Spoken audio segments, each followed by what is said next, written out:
Order nga ng mamahaling kurtina to si Bebo na naghakahalaga nga ng 1,500 pesos. Pero anak syuta, mukhang na-scam nga itong si Bebo dahil kahit saan muting ng banda, hindi ito mukhang kurtina.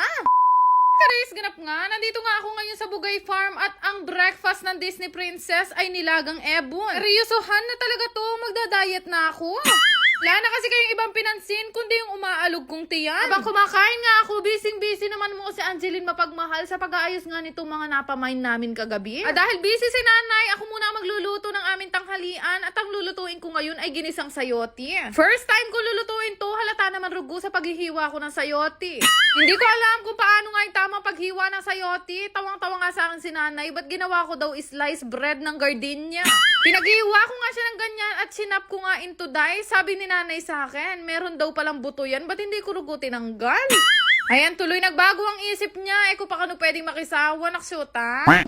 Sa malinis na kawali, naglagay ako ng mantika. O, diba? Lakas makapanlasang Pinoy. Gisa nga ako ng bawang at sibuyas at nilagay ko na nga itong hinimay-himay ng mga manok ni nanay kanina. Umagis ako na nga lahat. Siyempre, inilagay ko na nga ito si sayote. Madali lang pala itong lutuin at bumibili pa rugo ako sa karinderya. Habang nagluluto nga ako ng sayote, nagluluto naman ng adobo sa gatatong si nanay. Ay, rugo, sino naman kaya rugo ang naibig sa kulungan ni ate? Sa paggigisa nga ng sayote, ano pa yung pwedeng ilagay? Pwede ko ba itong dagdagan ng sardinas? Di kasi mahilig magluto si nanay ng ganito kahit nung bata pa kami. Dahil sa totoo lang, ngayon lang talaga ako nahilig sa gulay. Alam niyo naman guys, nakaka-LL ako nung bata ako. O tinatawag nilang rich kid. Japanese noodles kasi ang palagi naming ulam. Ay ruga, hindi na ako magpipiling charis lang yun. Ang palagi naming ulam noon, Lucky Me Chicken at Lucky Me Beef. Hindi na nga magra-rice ang Disney Princess simula ngayong araw. Kaya naman ang ulam ko ngayon ay itong ginisaang sayote at kinuha ko na rin yung natira kong ebon kanina. Nasa gilid ko rin kumakain ito si Kabang na. Makakain na nga kami, naligo na ako at kami nga ipupunta ng resto. Wala nga akong dalang pang makeup dito sa farm pero buti na lang meron akong dalang sunscreen ng Skin Magical. Alam nyo guys, ito yung isa sa pinaka-favorite ko talagang sunscreen na nagamit. Smooth niya kasing ilagay sa balat at ang gusto ko, meron talaga siyang pa-powdery effect. Siyempre hindi pwedeng makalimutan ang paborito ko nga yung lip tint. Ito yung Skin Magical Magic Spill of Tint. Ako kasi guys, sobrang tamad ko talagang mag-reapply ng mga lip tint o kaya lipstick. Kaya hinanap ko talaga yung long lasting at hindi ko na kailangan mag-reapply pa ulit. Shade pala na gamit ko ngayon ay Sia. Maglalas yan guys hanggang kinabukasan mapula pa rin ang nguso nyo. After nga nun ay nagbiyahe na nga kami papunta nga sa aming samjihan, ang Menjo Korean House. Saturday kasi ngayon at talagang ine-expect namin na every weekends napupuno ang samjihan. Pagdating pa nga lang namin dito, alas 6 pa lang yan guys, pero napakarami na nga tao. From 6 PM kasi, meron na nga kaming live band at nagtatagal nga sila hanggang alas 11 ng gabi. Yung iba nga sa mga customer namin ngayong araw, dumayo pa galing ng Mexico at San Fernando, Pampanga. Nakakatuwa lang na yung ibang mga kumakain ngayong araw, matagal na daw naming mga customer. Mga hindi nga nakakaalam, itong Menjo Korean House ay medyo looban talaga ang pwesto.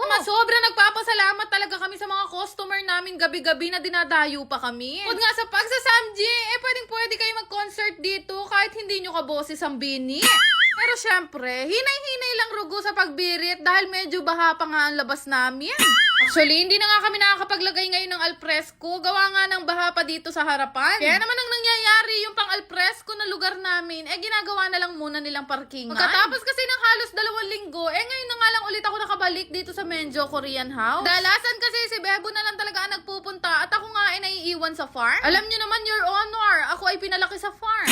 Pero siguro miss na miss ako ng mga customer namin na matagal akong hindi nakikita. Pagpatak nga ng alas 7 ng gabi, nagsisidatingan na nga yung mga customer namin at nasisimulan na nga mapuno itong loob. Problema na kami kanyan kasi hindi namin alam kung saan papapwestuhin yung iba naming customer dahil wala nga kaming alfresco ngayon. Pero ganun pa man, good problem yun para sa amin kesa naman rugo walang nakaupo. Ay sa sobrang dami nga rin naming customer araw-araw, nagtanong nga sila kung meron na daw ba kaming loyalty card. Anak syuta, pati yung mga loyal ngayon, binibigyan na ng card. Kaya naman nagpagawa muna nga ako kay Bebo at ginupit ko na nga to ng mano-mano. Available naman itong loyalty card namin at lahat kayo pwedeng makakuha basta hihingi kayo. Pero ayun nga, nung maubos na rin naman ang customer ng alas 11 ng gabi, kami naman ang kumain ng samji. Diba? Kunyari pang hindi mo ako nag-rice kanina, nag-samji naman ako ngayong gabi, anak syuta. Meron kasi kung inggit na taglay, pero sa pagkain lang yun, hindi sa buhay ng iba. Sa totoo lang, halos isang buwan na rin kasi kami nung huling nagsamji nitong si Bebo. Saktong-sakto, na-miss ko na rin itong napakasarap naming chicken at ang signature naming cheese. Matapos nga kaming magsamji, naya ko na nga lahat ng staff at pinapasok nga namin dito sa office. Dahil ngayon na ay araw ng sahuran. Ay nuko, pangabilis da. Hindi pa ako natatapos mag-announce, kumpleto na agad sila. Bukod nga sa araw ng sahuran ngayon, pinaboto na din namin sila isa-isa. Dahil bumaboto sila guys para nga sa crew of the month. Every month nga, nagkakaroon kaming crew of the month at nakakatanggap nga sila ng 2,500. Sino kaya sa kanila ang pinaka nag-slay ngayong buwan? Naksyuta? Na sila lang din naman ang nagbobotohan at syempre, kung sino yung pinakamaraming boto, automatically siya ang evict ngayong gabi. Tsari.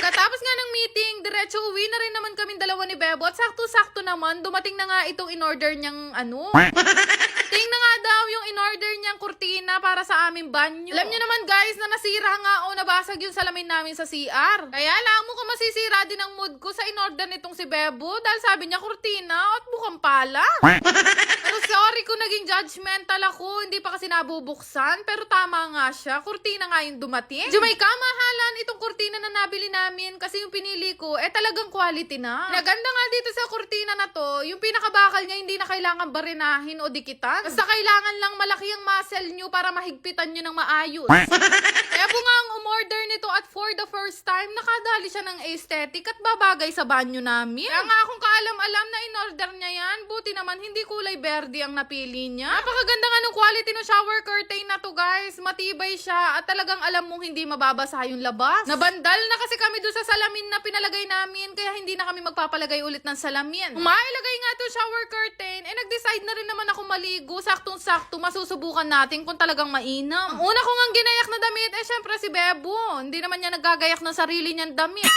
Mula nga nung gumigising kami ng maaga, napakarami na talaga nangyayari sa araw namin. Kakapagod nga talaga at napaka-productive. Parang gusto ko na lang ulit tanghaling gumising. 2 beses nga kami naligo ngayong araw dahil feeling ko amoy samji pa ako. Katapos ko maligo, syempre, nag-night routine na ako para maging Disney princess lang tayo palagi. Naglalagay lang din ako ng retinol sa ilalim ng mata para hindi tayo masyadong tumanda.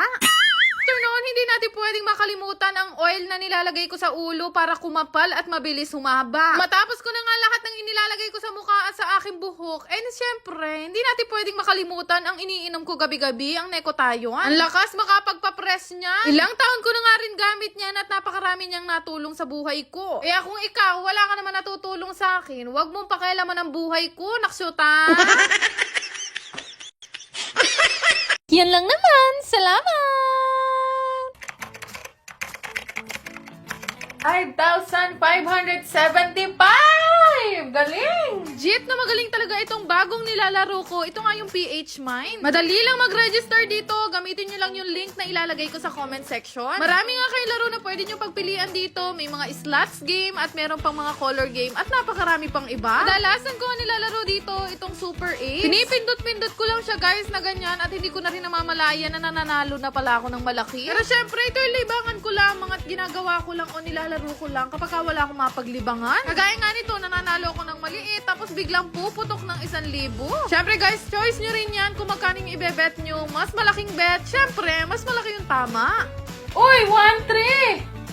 2,500! 2,900! Lahat nga nang magre-register sa link na ilalagay ko sa comment section ay magkakaroon sa akin ng ayuda. Go! Yan lang naman. Salamat!